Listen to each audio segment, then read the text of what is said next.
Y estimadas, continuamos con el video número 2 de la segunda clase. Ya está oscureciendo, así que cambió la luz del video.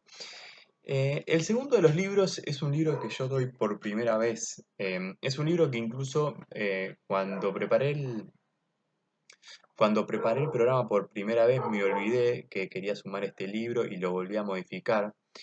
Y es un libro que adquirí recientemente viajé con mi novia por Cuba y me encontré con este libro, ¿sí? Cuando me encontré con este libro, lo agarré directamente por una razón. Ustedes saben que los docentes, bien, vamos teniendo educandos y educandas que nos van enorgulleciendo y uno aprende de ellos y de ellas. Y yo tengo un grupo de estudiantes que han creado en Instagram una página que se llama Gritalo Voz, en el cual comenzaron comunicando temas de género y después se fueron abriendo y comunican cosas muy interesantes. Y una vez alguien les recriminó, no son objetivos ni neutrales en lo que están escribiendo, lo que están posteando, hacen muchos videos o placas. Y una de ellos, le respondió, le dijo, ¿leíste Contra la neutralidad de Pascual Serrano? Y le dijo, léelo. Y le dio toda una explicación, ¿no? Y meses después me lo encontré este libro en Cuba, que yo la verdad que no lo conocía. A Pascual Serrano lo conocía a partir de otro libro que vengo enseñando hace unos años como profesor de teoría de la comunicación que se denomina Medios, Poder y Contrapoder.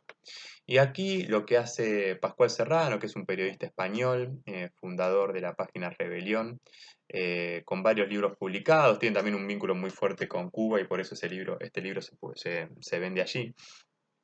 Ellos lo que hacen es cuestionar a los medios masivos de comunicación en su vínculo con el modelo neoliberal. No ha entendido que el modelo neoliberal, aquel que surge en los últimos 30, 40 años en el marco de la crisis del petróleo, allí por el año 73, que en Argentina llega con Rafael Videla, que en Chile llega con Pinochet, la Escuela de Chicago, etcétera. Ellos lo que dicen, lo que plantean es que en este contexto las grandes corporaciones, los grandes empresarios, muchos bancos han comprado acciones de los principales medios, entonces a partir de allí bajan, difunden sus ideas. Allí hay un texto de Ramonet que vamos a leer más adelante.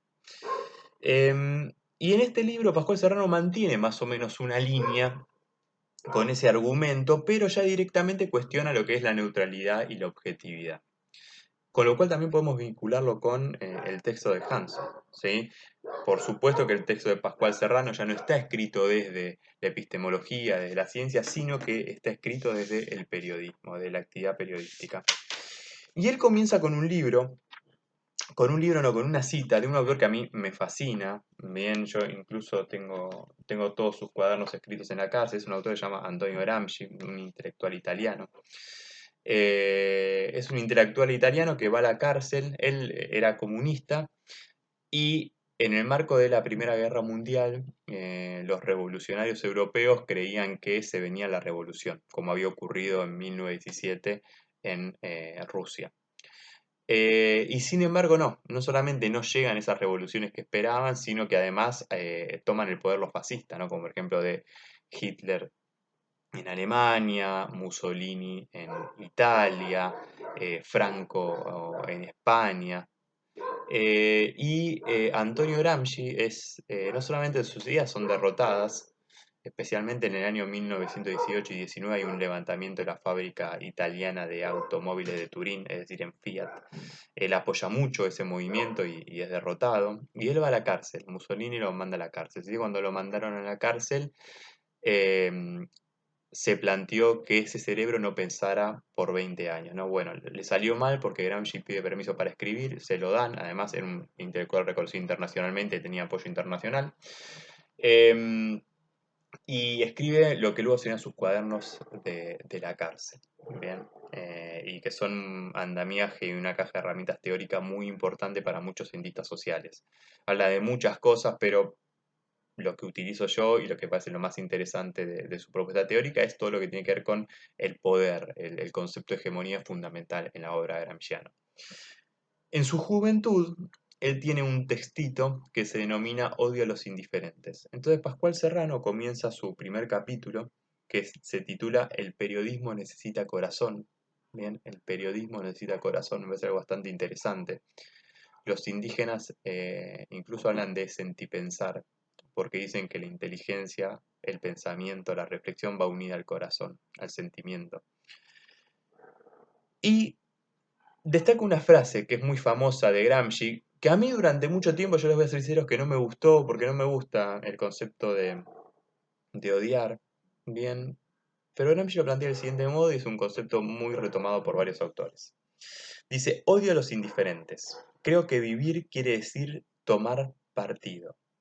Quien verdaderamente vive no debe dejar de ser ciudadano y partisano.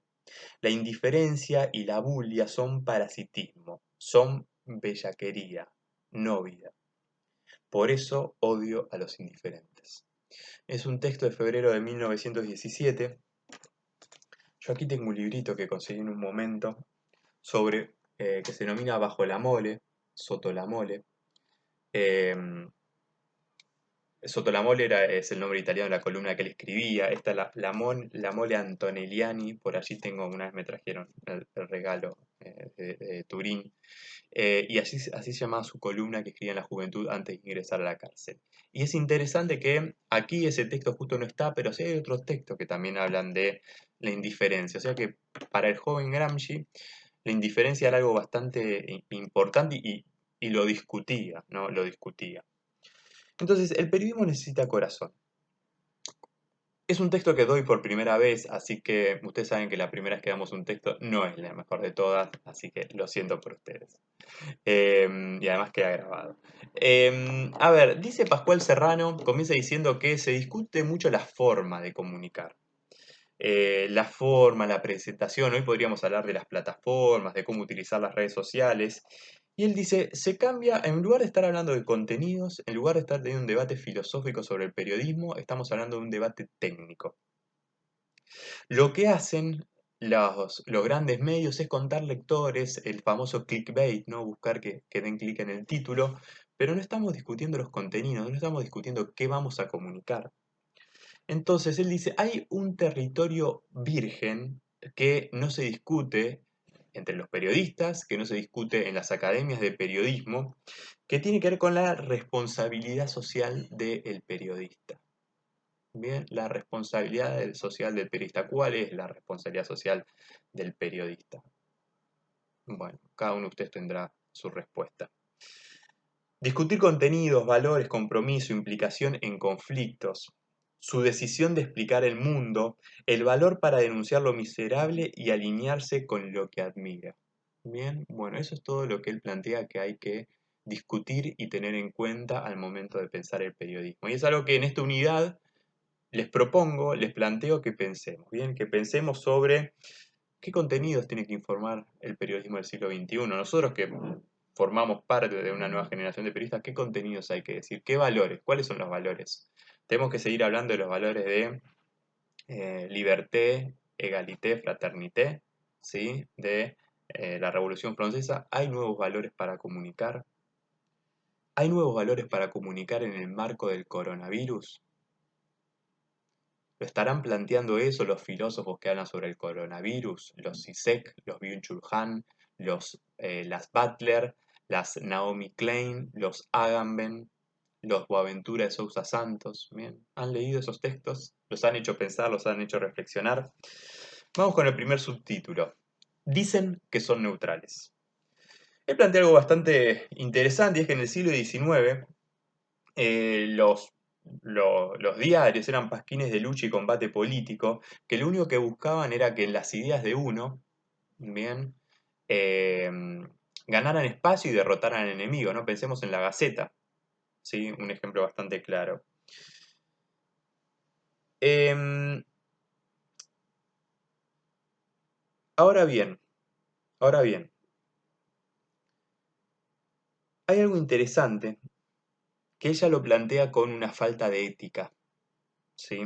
Por eso creo que el subtítulo es Dicen que son neutrales. Y es lo que sostiene que los medios, bien, y los principales periodistas dicen que ofrecen una información neutral y equilibrada. ¿No? Dicen que son objetivos, periodismo independiente.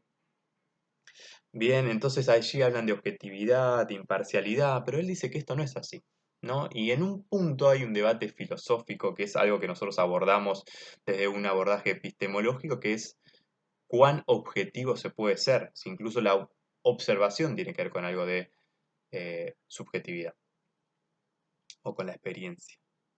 Y señala un caso que yo allí les puse la noticia como recurso audiovisual, que tiene que ver con The Washington Post. Bien, resulta que The Washington Post difundió un manual entre sus periodistas para decirles cómo tiene que comportarse Facebook y Twitter. Bien, ¿y qué significa esto? Les aconseja no volcar sus opiniones para no poner en duda su imparcialidad. Bien, para que no se muestre su ideología. Y acá dice algo bastante interesante, Pascual Serrano, que es el prejuicio político de tener ideología, ¿no?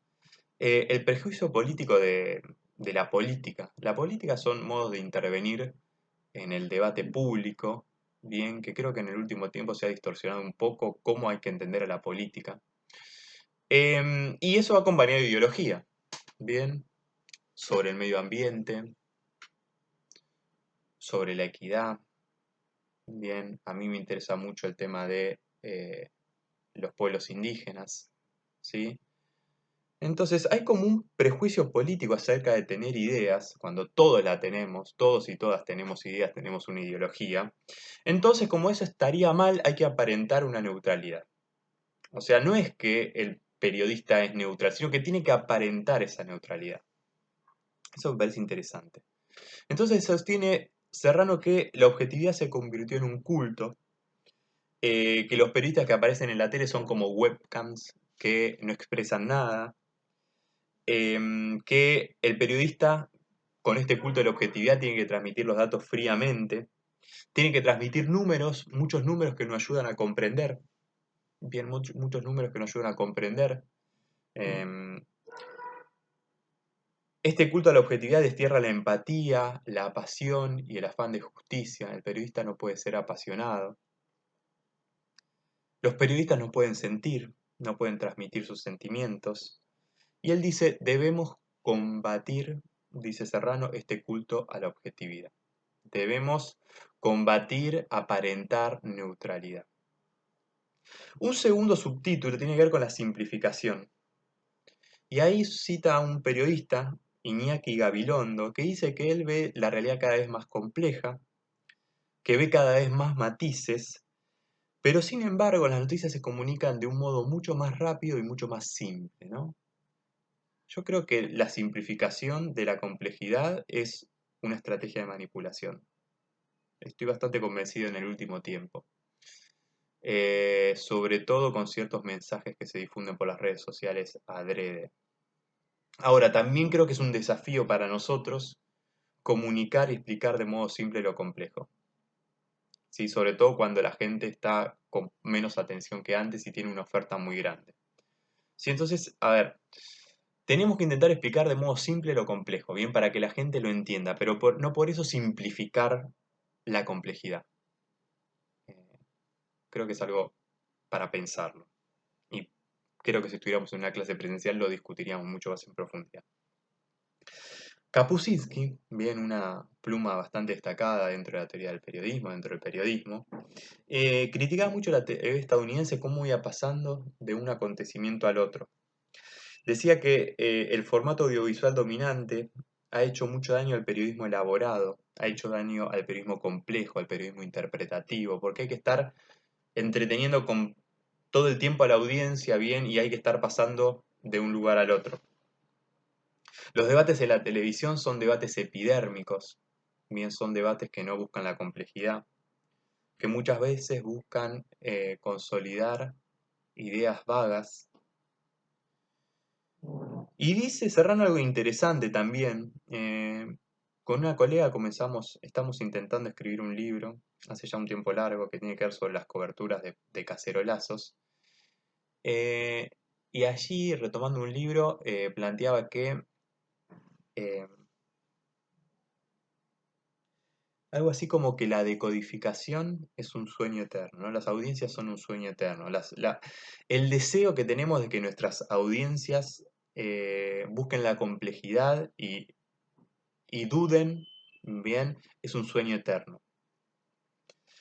Y dice Serrano que las audiencias también son responsables de todo esto, porque están entregadas al individualismo, están entregadas al consumismo, están entregadas al localismo sin observar lo que pasa en el mundo. Bien. Si pensamos ahora en la pandemia, yo creo que no se puede evaluar la situación argentina sin ver lo que está ocurriendo en todo el mundo, qué decisiones y qué consecuencias están ocurriendo en el resto de los países.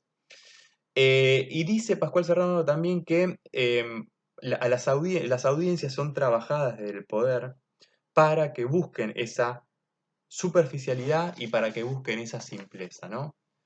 Em, que es algo que tal vez ustedes también observen. Otro subtítulo es que no existe la objetividad. En el último tiempo, la ciudadanía, los públicos, se molestan cuando desde los medios se los quieren dirigir política e ideológicamente. Bien, no les gusta que les digan cómo pensar, podríamos decir. Entonces, dice Serrano, los medios han pensado estrategias y métodos sofisticados de bajar ideología bajo la apariencia de la neutralidad. Bien, plantear que somos, diría, que somos objetivos, plantear que somos neutrales, plantear que somos eh, equidistantes, es un modo de bajar ideología. Bien, decir que somos independientes, podría decir, es un modo de bajar ideología. Decir que informamos la realidad es un modo de bajar ideología. Bien, quienes escriben, quienes han tenido el rol de comunicar y que nos lean nuestros familiares, nuestros amigos, sabemos que nadie es completamente eh, independiente. Bien, cuando hablemos de Bolivia y de las coberturas sobre Bolivia, les voy a contar una experiencia personal, no todavía. Hay un pánico de los profesionales en contradecir a sus jefes, dice Serrano. También hay un pánico de recibir el castigo de las audiencias. Muchas veces reproducen líneas informativas y editoriales, pero creen que son neutrales. Eso es interesante. Un periodista que reproduce lo que quiere comunicar el medio, pero se cree que es neutral. Y peor aún, dice, terminan enterrando su ideología, ¿bien? No terminan pensando para no ofender a los medios en los cuales trabajan. Él cita dos ejemplos, uno acerca de algo menor, que había que hablar sobre una obra de infraestructura. Entonces piden un editorial y un periodista dice, el editorial tiene que ser a favor o en contra, ¿no? Y dice, no se dio cuenta de que le estaba preguntando qué tenía que escribir, cuando si piden en un editorial a un periodista random que escriba un editorial, debería volcar su opinión. Otro punto tiene que ver con la manipulación de fotos en una charla que él dio, donde los fotoperiodistas decían, bueno, pero si el fotógrafo denuncia que el medio manipuló su foto, lo pueden echar, ¿no? Y es verdad, es verdad, te pueden echar.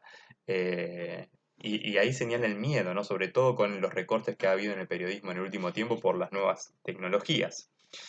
Em, pero acá hay algo que a mí me resulta muy interesante y me permite vincularlo con el texto del poder de la agenda, ¿no? Él dice, no existe la imparcialidad y la objetividad. Si un político hace una reforma agraria y reparte a la tierra, beneficiará a muchos campesinos, pero perjudicará a los latifundistas. Si se mejora el nivel educativo, entonces no haría tanta falta escuelas de elites para que los que más plata tienen puedan tener sus hijos puedan tener mejor estudio. Entonces, dice lo siguiente. El ejemplo más evidente es el inevitable proceso de selección de las noticias. Las noticias, dos puntos. A la redacción de un periódico pueden llegar cada día 4.000 informaciones procedentes de corresponsales enviados a agencias, grupos de interés, filtraciones, etc.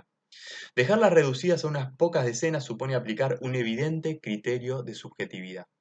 Bien, qué acontecimientos que comunicar y qué acontecimientos no comunicar depende de la subjetividad de la línea editorial del medio. Cuando un periódico selecciona como noticia principal de portada la concesión de un Oscar en Hollywood o la publicación del informe anual de una organización de derechos humanos, está tomando una posición editorial determinada. ¿Sí?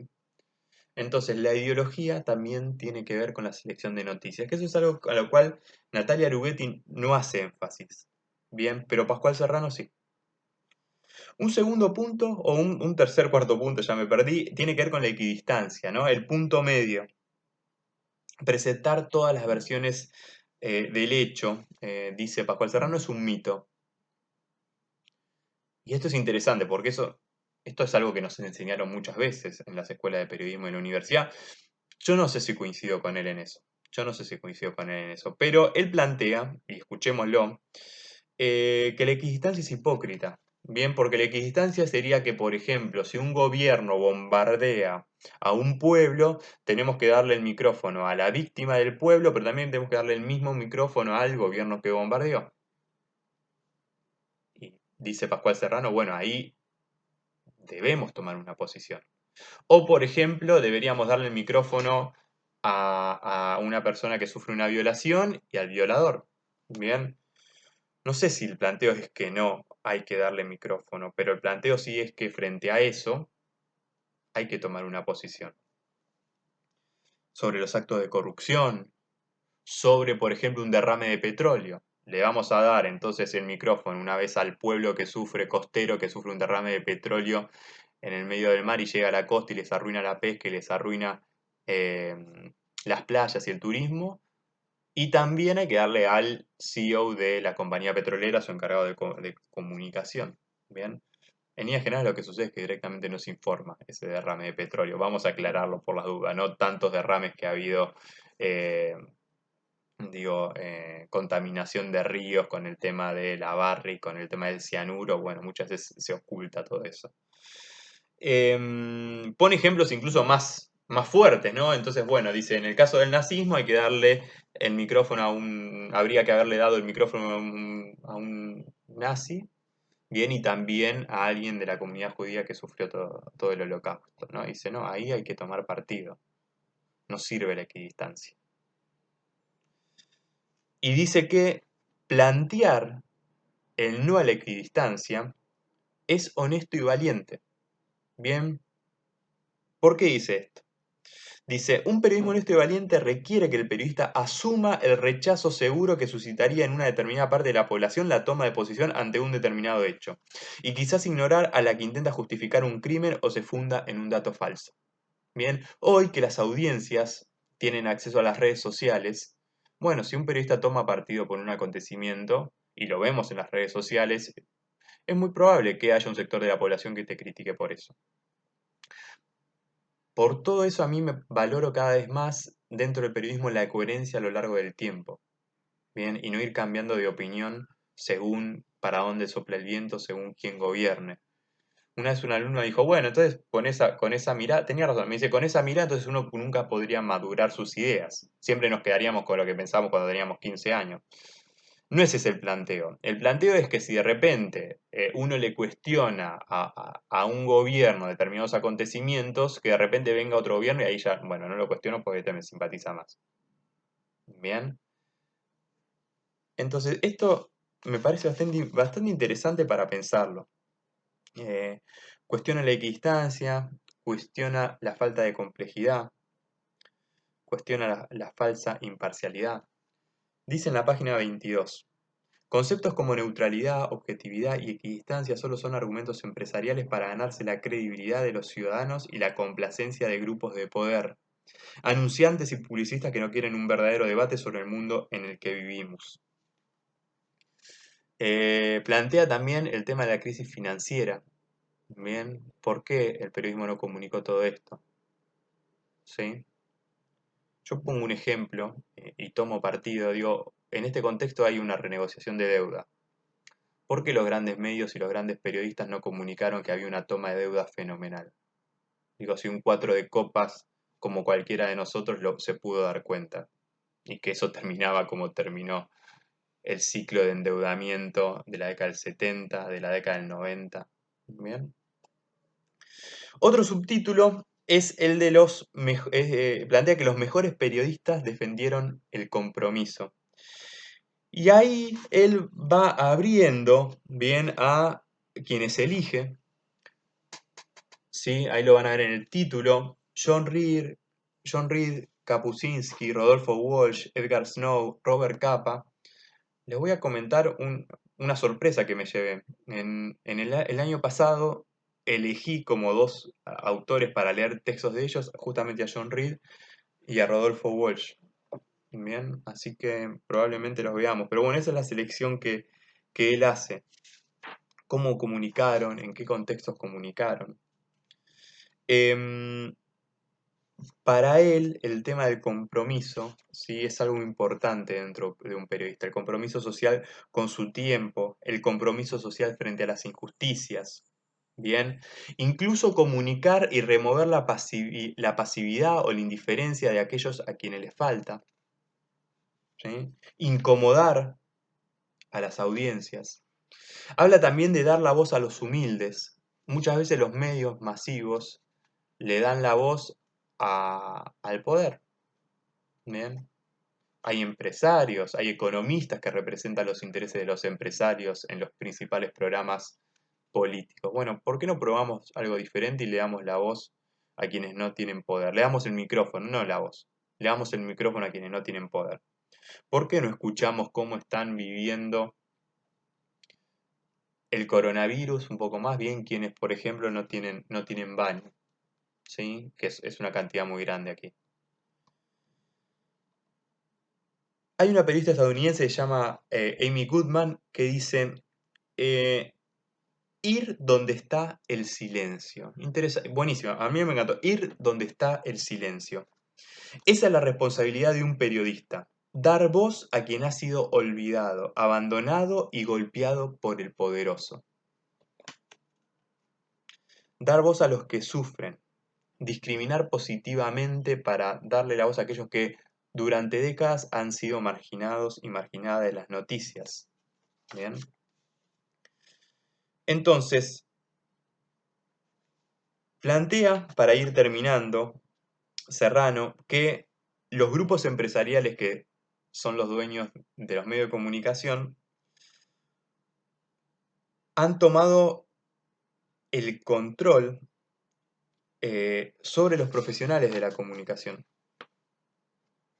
Y él dice algo interesante de tipo Amélie, dice: no son buenos tiempos para un periodismo socialmente comprometido. No sé si estoy tan de acuerdo, está bien que lo escribe en 2015 este libro.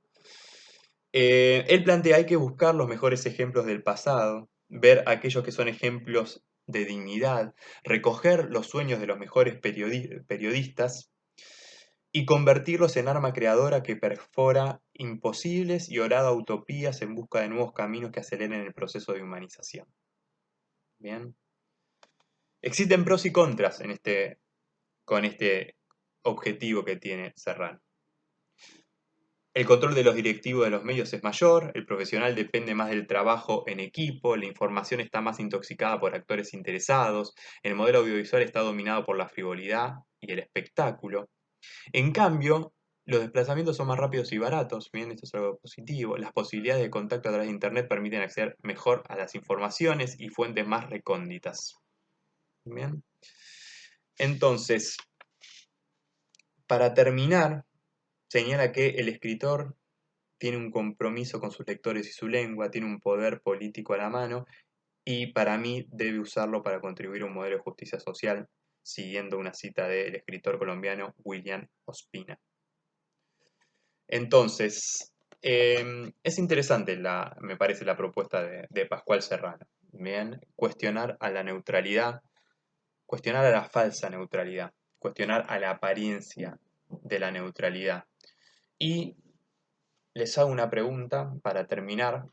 ¿Por qué sería, por qué sería malo que el periodista tenga subjetividad o que tenga una ideología? Bien. Me gustaría terminar leyéndoles un poema de Benedetti, pero temo que si corro la cámara mucho no poder leerla. Así que voy a intentar hacerlo. Si se frena, espero que quede grabado. Quedó grabado. Bien. Dice Benedetti, soy un caso perdido. Por fin un crítico sagaz reveló, ya sabía yo que iban a descubrirlo, que en mis cuentos soy parcial y tangencialmente me exhorta a que asuma la neutralidad como cualquier intelectual que se respete. Creo que tiene razón. Soy parcial, de esto no cabe duda. Más aún yo diría que un parcial irrescatable. Caso perdido, en fin, ya que por más esfuerzos que haga, nunca podré llegar a ser neutral. En varios países de este continente, especialistas destacados han hecho lo posible y lo imposible por curarme de la parcialidad. Por ejemplo, en la Biblioteca Nacional de mi país. Ordenaron el expurgo parcial de mis libros parciales. En Argentina me dieron 48 horas, y si no me motaban, para que me fuera, con mi parcialidad a cuestas. Por último, en Perú incomunicaron mi parcialidad y a mí me deportaron. De haber sido neutral, no habría necesitado esas terapias intensivas. Pero ¿qué voy a hacerle parcial? ¿Qué voy a hacerle? Soy parcial, incurablemente parcial.